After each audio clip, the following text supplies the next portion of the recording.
मंडळी, दिवा असतो ना, दिवा. आता हा दिवा तांब्याचा असू शकतो, पितळेचा असू शकतो किंवा अगदी मातीचाही असू शकतो बरं का. पण या दिव्यातून निघणारी ऊर्जा जी आहे ना, ती घरातली नकारात्मक शक्ती नष्ट करते असं वास्तुशास्त्र सांगतं. आता रोज संध्याकाळी सूर्यास्ताच्या वेळेला आपण देवाजवळ दिवा लावतोच, बरोबर.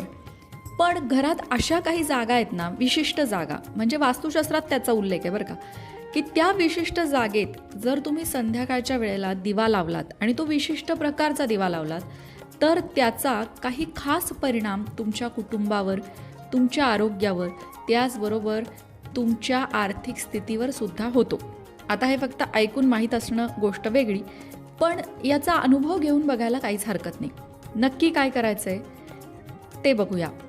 कसं आहे ना, कुठल्याही शास्त्राला नावं ठेवण्याआधी त्यातले नियम किंवा त्यात सांगितलेले उपाय आपण श्रद्धा भक्तीने आणि त्यात सांगितलेल्या नियमांप्रमाणे करून बघितलेत का, हा महत्त्वाचा प्रश्न असतो.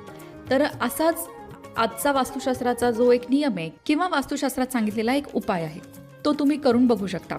आता उपाय काय आहे, तर तुमचं घराचं जे मुख्य प्रवेशद्वार आहे, घराचा मुख्य दरवाजा, हा फक्त आपल्या येण्या जाण्याचा मार्ग नसून तिथूनच लक्ष्मी आपल्या घरात प्रवेश करते.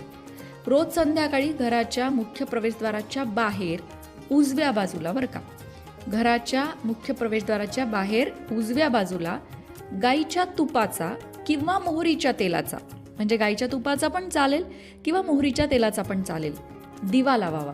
म्हणजे दोन्हीपैकी एक तर गाईच्या तुपाचा किंवा मोहरीच्या तेलाचा असा दिवा लावावा. मग तो दिवा मातीचा असेल, तांब्याचा असेल, पितळाचा असेल, कुठलाही असू शकतो, तसं काही बंधन नाही. पण यामुळे होतं काय, तर वास्तुशास्त्रानुसार यामुळे घरातली नकारात्मक ऊर्जा जी आहे ती नष्ट होते किंवा नकारात्मक ऊर्जा घरामध्ये प्रवेशच करत नाही. आणि राहू केतूशी संबंधित जे दोष असतात ते दोषसुद्धा दूर होतात. आता राहू केतूशी संबंधित दोष म्हणजे काय, तर तुम्हाला असा अनुभव आलाय का की सगळं चांगलं चाललेलं असताना अचानक काहीतरी छोटंसं दुखणं की हॉस्पिटलाइज, दवाखान्यात डायरेक्ट ॲडमिट. म्हणजे कालपर्यंत माणूस चांगला होता, सकाळी गप्पा मारून गेला आणि आज काय तर अटॅक आला आणि डायरेक्ट दवाखान्यात ॲडमिट. किंवा आज काय काहीतरी कुठेतरी पडला आणि पाय मोडला किंवा पाय मुरगळला, जे काय झालं असेल डायरेक्ट ॲडमिट. हे जे असे अचानक होणाऱ्या गोष्टी असतात ना, त्या राहूमुळे होतात.